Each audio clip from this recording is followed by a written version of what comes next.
Is it hot in here, or is it just you? Okay. Long time no see, sinners. God mistook me for one of his strongest soldiers this summer, which is why I've been MIA from the second channel.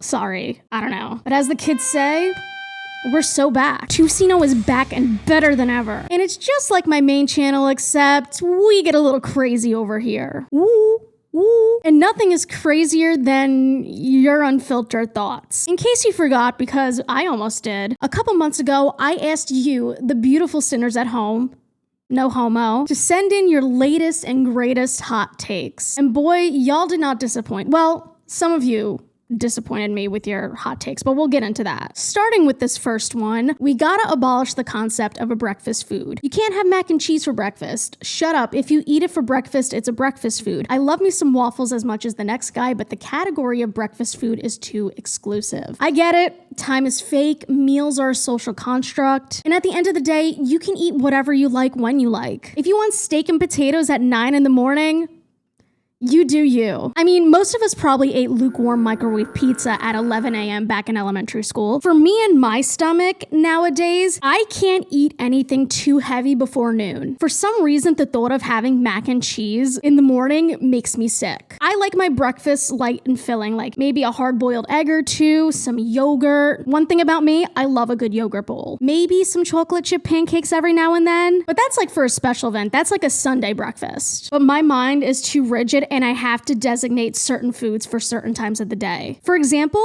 I don't know why, but I can't eat steak for lunch. That's a dinner food to me. Mac and cheese, like this person brought up, for example, can be a lunch or dinner food, but I prefer it as a dinner food. Chicken, I think you could have that for lunch or dinner. Pizza, that's more of a dinner food. Salad is giving lunchtime. Ooh, specifically a chicken Caesar salad. What I would do right now for a chicken Caesar salad, you don't even want to know. I'm also not a huge fan of breakfast for dinner, and I know that's going to get some people riled up in the comments. I don't know. I like certain foods at certain times of the day, and that's okay. While we're on the topic of food, theme restaurants are peak, but must hire actual chefs. Absolutely. Specifically, I'm going to talk about Rainforest Cafe because that's like the only theme restaurant I've been to in recent memory. And even then, that was like probably a long time ago. The ambiance of a Rainforest Cafe, 10 out of 10, nothing like it. But the actual food, you know, what you pay for when you go to Rainforest Cafe is like a 6 out of 10 at best. Like, why am I paying $25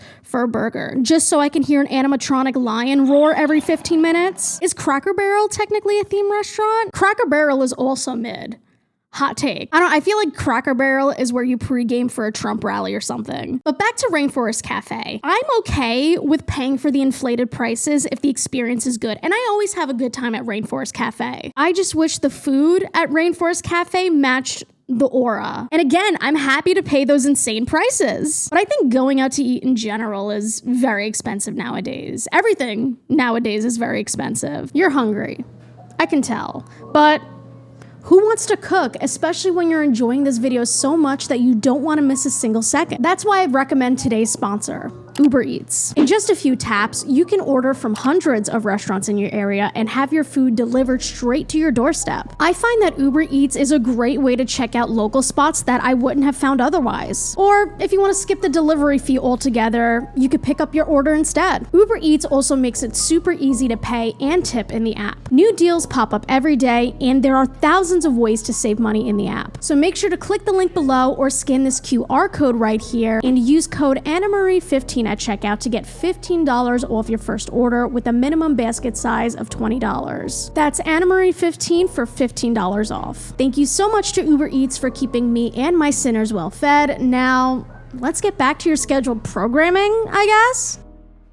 This person said, hot take, people should be nice to each other sometimes. Ew, no. Consumerism from hobbies is still consumerism. Your yarn haul, fabric haul, pattern everyone is doing, but you have to buy this yarn, throw all your other crochet hooks and buy this one, viral must try craft, run to the shop now, etc. is no different than the pants you must wear this summer, viral shoes everyone is wearing, etc. You're being influenced to overconsume, but you're convinced it's not bad because it's for hobbies. There's a quote I read a few months ago that that changed my life. And it's buying books and reading books are two different hobbies. And that truly changed my relationship with reading. Because I love to peruse a bookstore. I love to buy multiple books at one time. Now, do I read books as fast as I buy them? Absolutely not. The backlog on my Kindle alone is insane. I think the reason why people get so enveloped in the consumerism of it all when it comes to hobbies is because mastering a hobby takes a long time. Whether that's crochet, sewing, playing a sport, learning a new instrument, that takes a lot of time and practice, and your brain doesn't get the instant dopamine hit. Meanwhile, say if you buy a new guitar, you buy more yarn, you buy more fabric, your brain eats that shit up. And the time that we spend shopping for our hobby takes away from the time where we can master our hobby, to really enjoy our hobby. And then eventually you get bored with the hobby because you run out of stuff to buy, and then all of it winds up in the back of your closet. Ask me how I know. Do you know how many hobbies I've dropped over the years? Especially hobbies after I bought all the things needed for it? Too many times. But if we want to look at the bright side of this, if you buy all the things for your hobby and then get bored, at least you're able to just pick it back up one day because you'll have all the stuff already. So for all my fellow hobby hoppers watching right now, for the rest of the year, let's make it our goal to pick one hobby, one or two hobbies, all right, if you want to go crazy, and actually stick to them. Stop buying shit,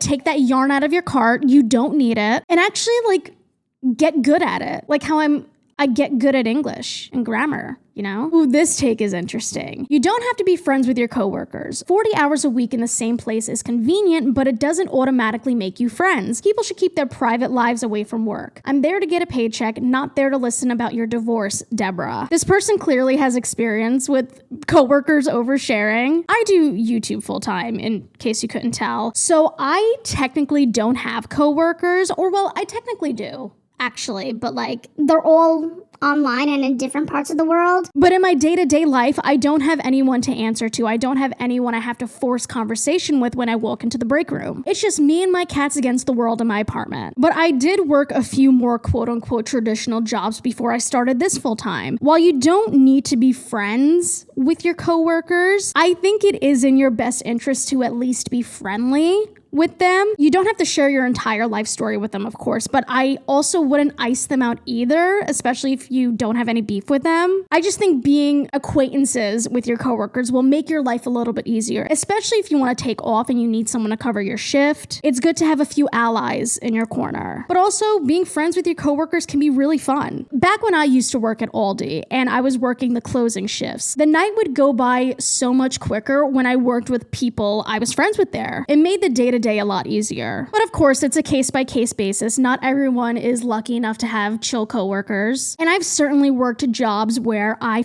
hated everyone I worked with. But I agree, at the same time, being in the same place for, several hours a week doesn't automatically make you friends. It's kind of like school friends. You kiki, you get along because you sit next to each other in class 5 days a week. But when summer comes, are you really gonna hang out? Probably not. That's my tea. That's my truth. I think quarantine/social distancing has indirectly contributed to a lot of people's current inability to interact with other people normally in public. This person is right. There's definitely a lot of nuance to this topic that I can't possibly cover in a short video like this, but I still think we're seeing the negative effects quarantine has had on our abilities to socialize, especially in children. I imagine being stuck inside during your formative years is not good for you in the long term. While I think that quarantine was unfortunately a necessary evil for the time. I mean, we have this new virus. We don't know how to deal with it. Everyone should quarantine and stay away from each other while we handle it. And even then, COVID is still going around. It's not going away. There are vaccines and treatments to make it more manageable, but it's still very contagious. But I think all of us staying inside for a year or two has really done a number on us. I was already an introvert before COVID. Now I'm like a super introvert. And it doesn't help that I work from home and I don't have an office to report to, which, don't get me wrong, I like working from home. I feel very fortunate to be in the position I'm in. There are downsides to every job, Being home a lot has really made me want to get better at small talk with people. So whenever I have the opportunity to engage in small talk,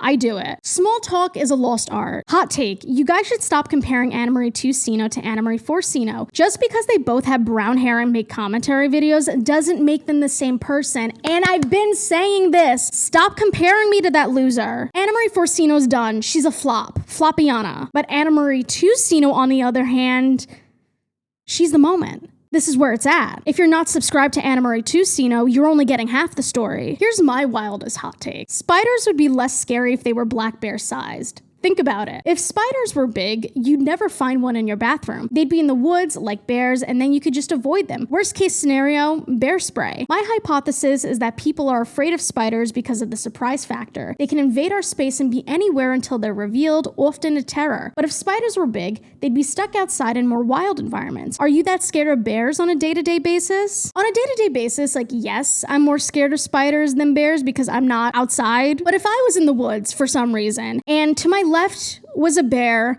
and to my right was a bear-sized spider, a giant 8-legged hairy thing, I would be more scared of the spider. Spiders would be more scary if they were the size of a bear. Listen, I don't love all animals, but I respect all animals, and that includes spiders. I'm not a bug person. I genuinely don't. Or arachnid person, excuse me. Well, actually, that's an arachnid. I don't know is a valid answer, not an excuse. It should be okay to say I don't know, and not being able to have that as an option leads to a lot more stress and miscommunication because people are so afraid of not having an answer. As someone who has been confidently wrong so many times, I totally agree with you. I think the smartest people in the world aren't afraid to admit when they don't know something. They became the smartest people in the world by asking questions, by wanting to learn more. They really popped off when they said there's no such thing as a stupid question. And if anyone makes you feel ashamed for saying I don't know or for asking, what is that?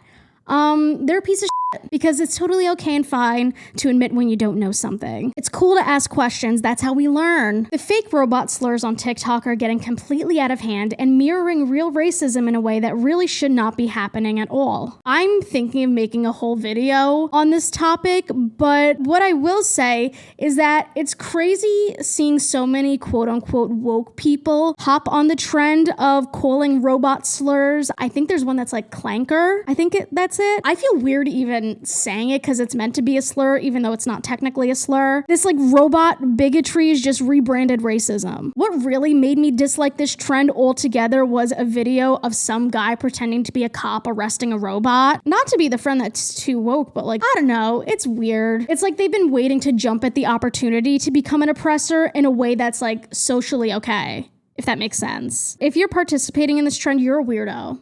Sorry. Not sorry, actually. Demi Lovato. Now, this next hot take might be the hottest take I've ever seen. Shredded cheese on popcorn is delicious.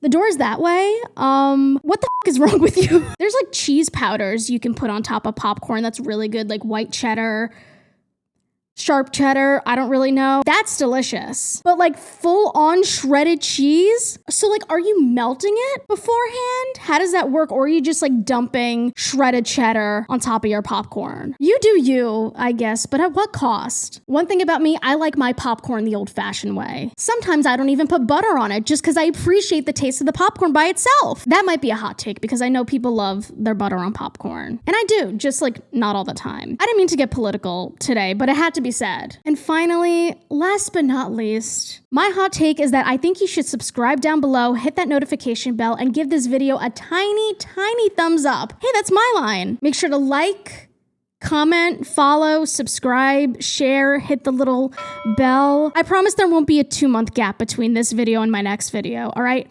Mommy's home, and she's here to stay. Thank you to Uber Eats for sponsoring. I love you guys, and I'll see you soon.